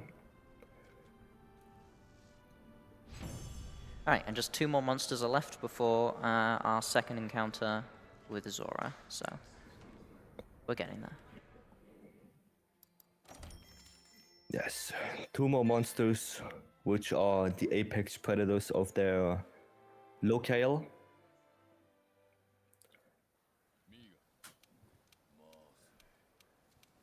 But first, before we can do those monsters, we have to find what is called the first Vibarian. Yeah, that's right. Yep, so we need to find where the mountain has gone, is I think what the story is. And so, as everyone knows, mountains are very difficult to find, so we need to get help from someone else who knows how to find mountains. Sorry, what? You can't find the mountain. Don't worry about it. It's just too big. I Yeah, can't see it. yeah, it's really hard. It's a glowing, moving mountain that's destroying everything where it walks. It's so hard to find, obviously. He's hiding. He's hiding somewhere, yeah. So we need help to find him. So we're going to the ancient forest to find one of the first Vivarians who do know where to find him. But unfortunately, they don't want to tell us unless we prove ourselves to them that we can kill big monsters. So we're going to kill big monsters. Luckily, we're quite good at that, so that's a very convenient thing for them to ask of us. So what you saw there was a nice little trick you can do. There are wing drakes all over the map, and with the slinger you have on your armor, you can hook into them and they fly you to specific places. Normally you would have to go all the way up this tree by yourself, but with the help of this wing drake we can cut the time down and we are already on top.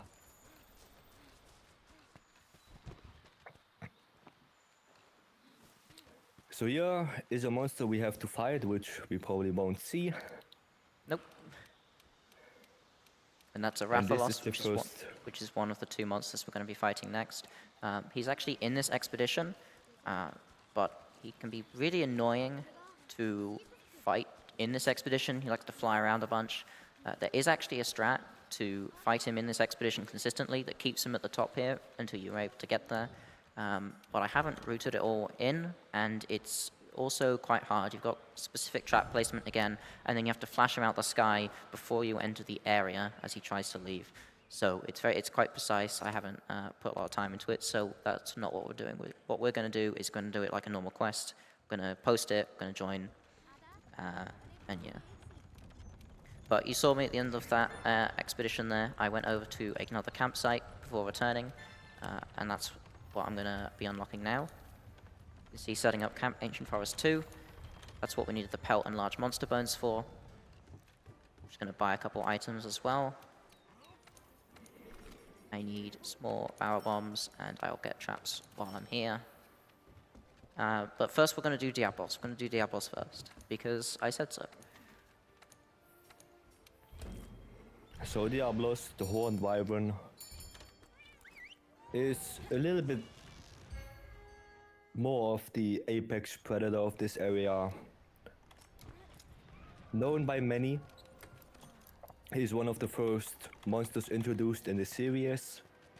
The same goes for Rathalos. He is the mascot monster, I would say, Yeah, I'd say so. in every game.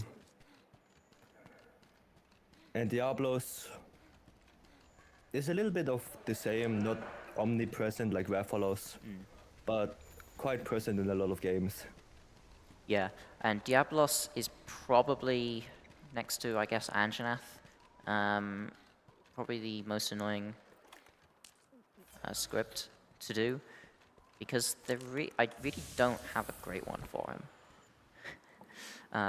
He sometimes just doesn't decide to charge you for no reason. So Diablos likes to dig in the sand and goes around in the sand. Luckily for us, we got screamer pods. So what they do is they disturb his digging, and as you saw, with the use of one, we can get him stuck in the sand and dealing quite a bit of damage.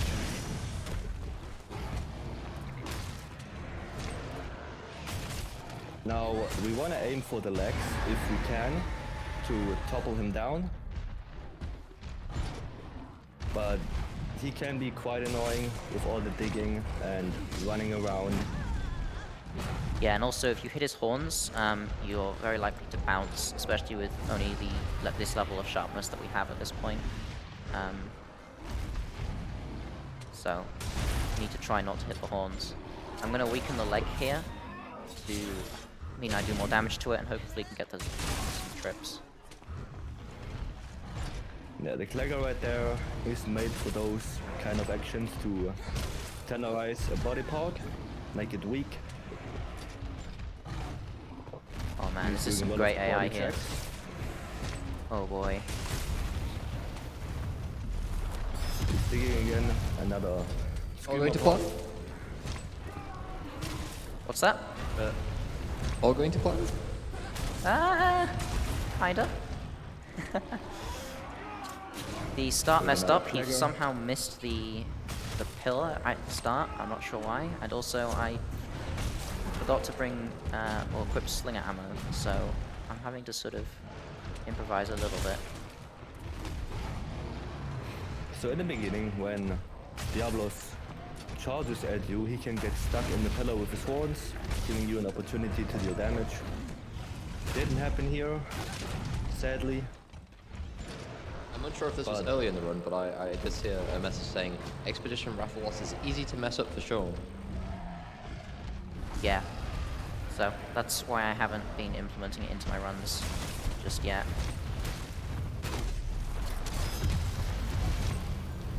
Another dig, another screamer pod. And yeah, do get rid of improv. This guy can just be rude sometimes. Alright, so there's a And trip. our topple. After this topple, I'm going to trap him because I saw him drop a pod. Okay. And he's digging again.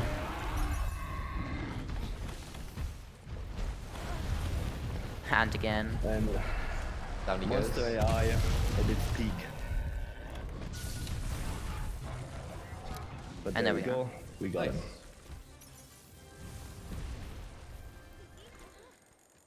Now we go on to the last monster, the Rathalos. Not a great Diablos fight.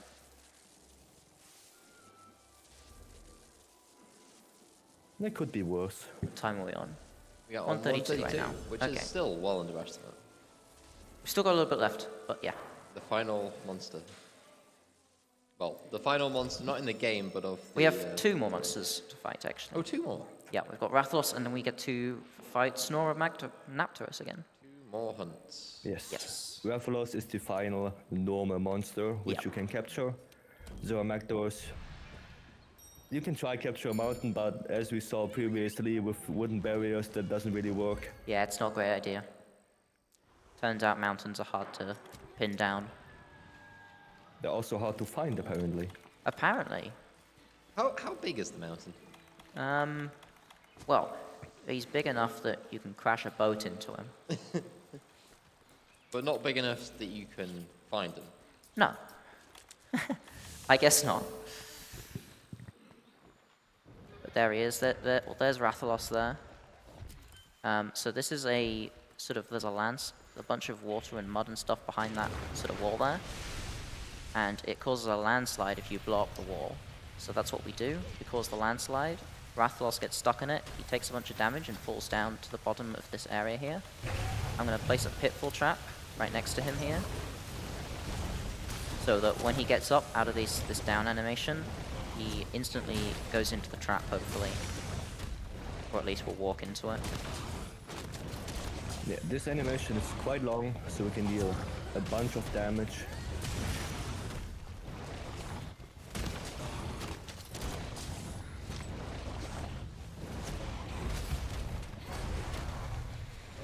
Unfortunately, he moved a little bit too early, but there we get a KO in the pitfall trap. Extends how long it lasts. So we can get one more big attack in. Now he's gonna get angry, understandably so. And because he's in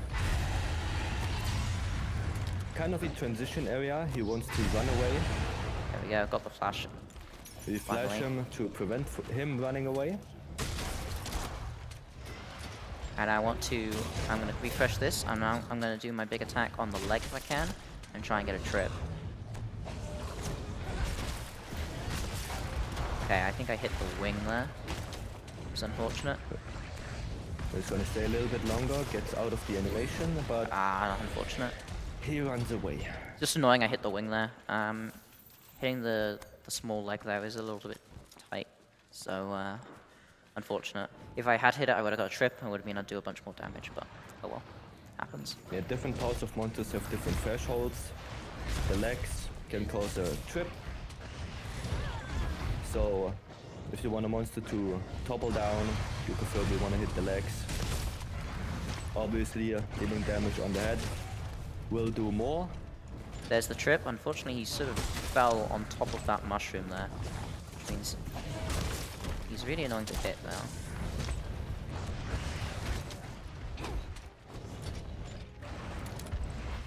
Just gonna flash him so he fly again. don't have to deal with this RNG as badly. Unfortunately. Maybe I do need to deal with this RNG. Am I even gonna hit this? Nope. Oh.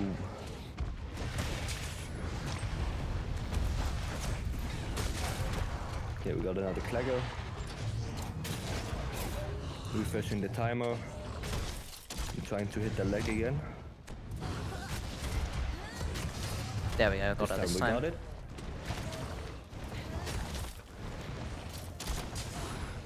Now a little bit more damage on the head. And as you see, he wants to limp away. That indicates he's ready to capture. So we're gonna put our shock trap, put our chunks down, Alright, that's Rathalos. then we're done with Rathalos. Now, Zora Magdaros. It was about 40 seconds slower than doing it optimally. Yeah, you can lock him down after the landfall. Sadly, we hit the wing instead of the leg. Yeah. But our ability to adapt is strong, so we got him down anyways. Yep. And now we're on to the last monster, which is Zora Magdaros again. Will this be more exciting this time? Yes, there's a little more to do here. This Zora Magdaros quest coming up, you actually do have to do damage, which is nice. The first one, all the damage you deal, you can do in 2 cannon shots in the beginning. But in this one, the end goal of the quest isn't just for him to get to the barrier. You actually have to deal enough damage to him. So it's gonna be pretty involved. Yeah, this quest is quite different from the first one. Way more engaging. But there are also some strats you want to use in that quest to cut down some time. And we will see that in a little bit. Right now we just see our ship that will set sail to stop Zoramactors, hopefully. And a lot more dialogue.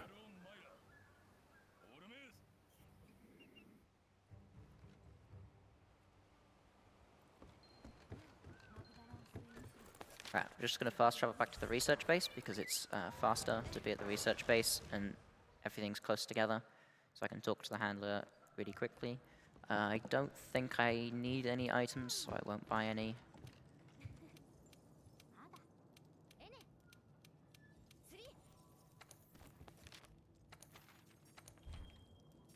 Whoops. Right. And off we And go. here is the Colossal task.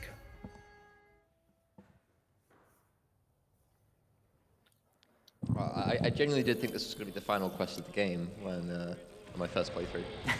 I know, but it's all leading up to this moment, but then you win and you're actually halfway through the base game. If you've got Iceborne, I'd say you're probably a quarter of the way through just the story.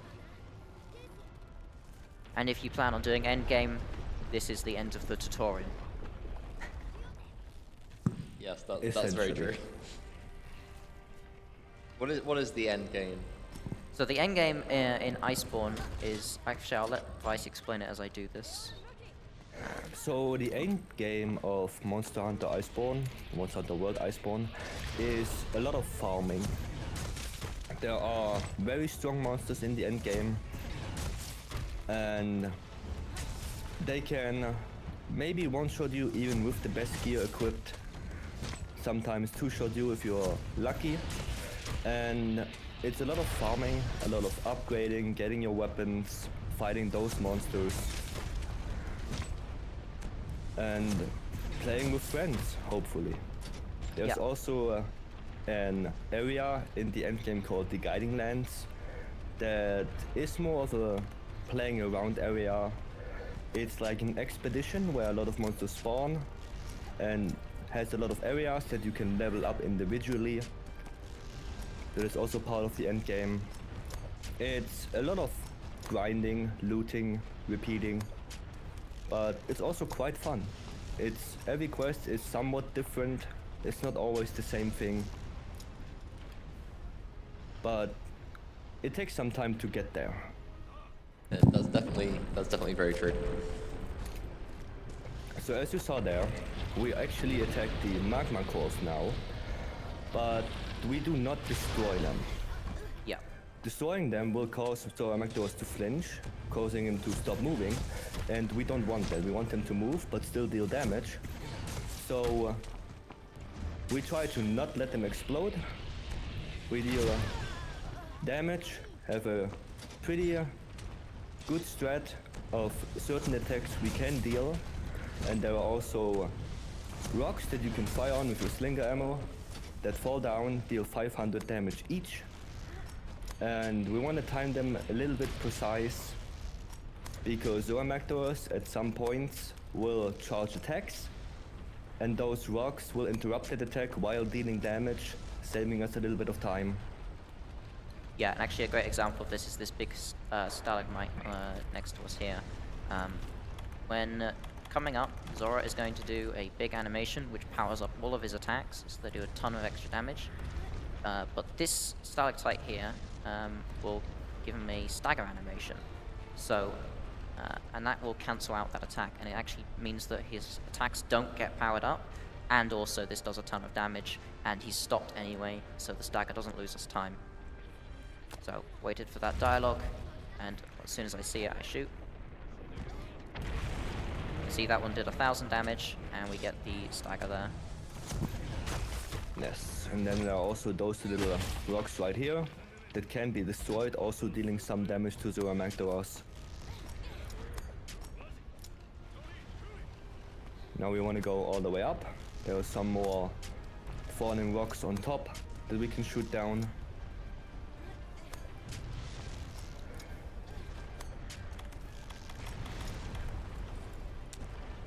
And then in a little bit we have another visit from our good friend Louwegi. Yep. So we just get to wait for a moment here for Zora to move.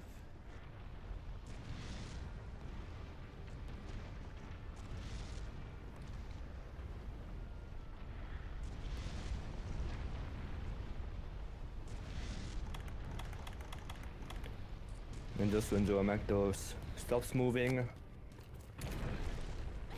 we shoot them down.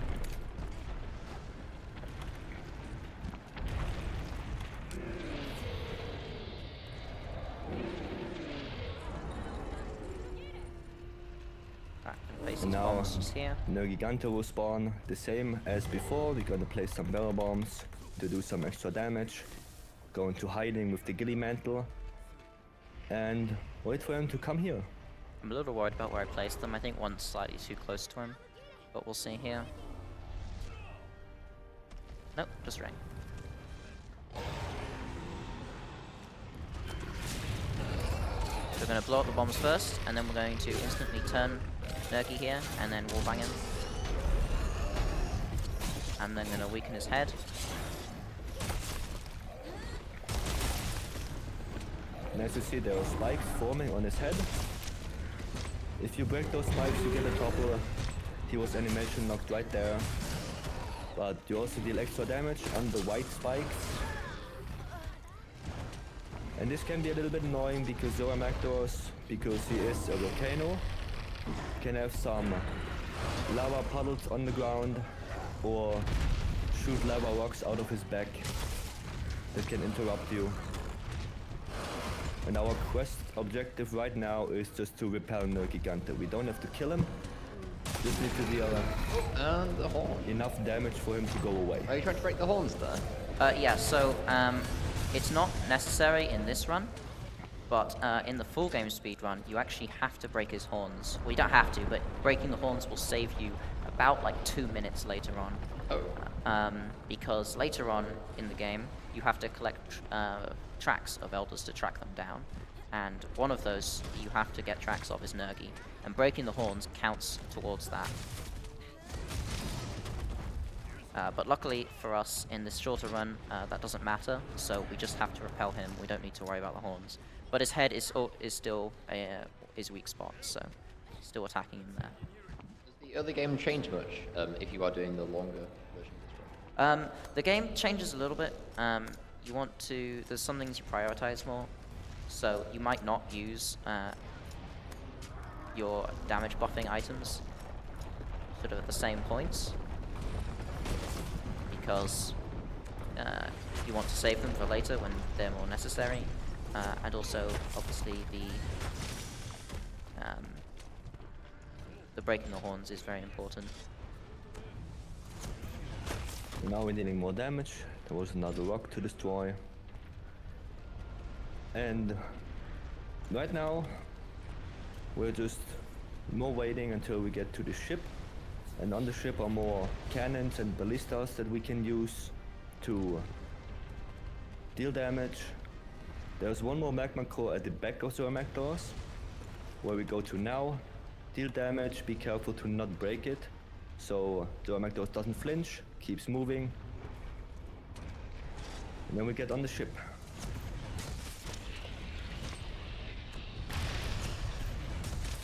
One. As you see, 2 charged attacks, then a roll into a sweep. Is enough damage. Need to do that 3 times in a row.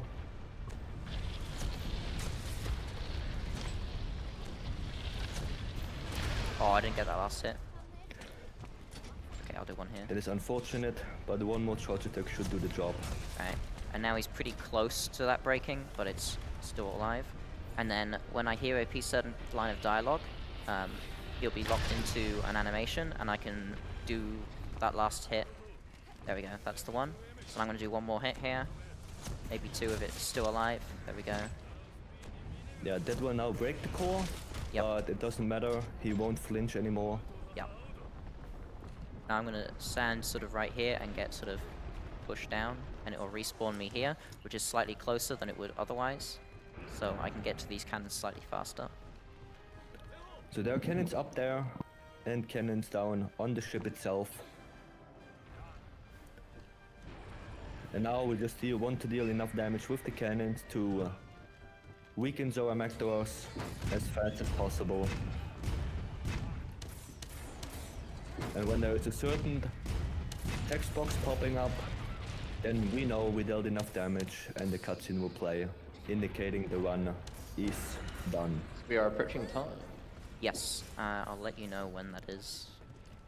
We also have a comment from J Bagel saying, "Good call break." Thank you. I think that's 3. I'll load one more. These cannons can have up to 5 cannonballs in them at a time. The NPCs will slowly load them for you, so I'm just loading the middle one there. I'm then going to go up to the front of the ship and get ready to pull this Dragonator here. This is a huge drill, as you can see there. It goes into Zora and does a ton of damage. But I have to wait a little bit on that because you can see in the top right there's a barrier defense meter. For this quest to end, Zora has to get all the way to the barrier and for that meter to show up. Otherwise, the quest cannot end, so you have to do that. You have to wait. This person saying, "Oh, gee, you can actually go on the ship." I guess. Yes, you can actually go on the ship, and it's advisable. Don't have a lot of firepower on there. And now the rest of the run is shooting him with cannons. Yeah, we're just going to be loading up the cannons here and then shooting them. You need quite a lot of cannonballs to weaken him enough. But when you're on the ship, you're quite safe from his attacks. And you have 2 NPCs loading the cannons with you.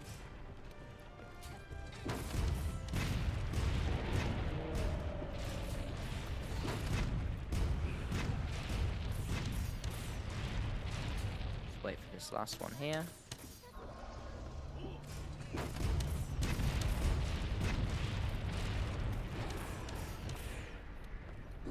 Still not quite low enough.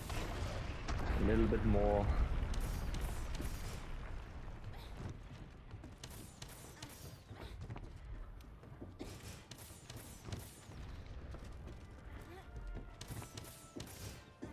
I'll try shooting now.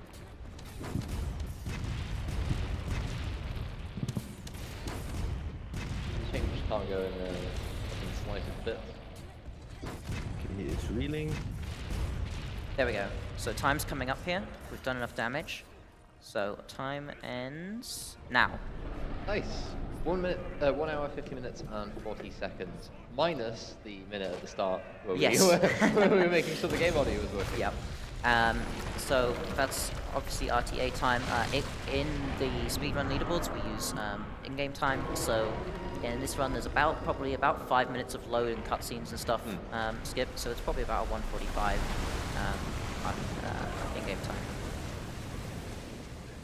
But yeah, so that's the run. Thanks for having me at WASD, and thank you Vicery for commentating. If you want to check us out more, we both stream on Twitch. Vicery also has a YouTube channel, as do I. And also, if you want to see more individual level speedruns, I do that over on Elixir MH on YouTube as well. So, thanks Thank you guys for having me. Yeah. Thanks very much. Thanks. We have an explosion of GGs in the chat as well. Thank you, everyone.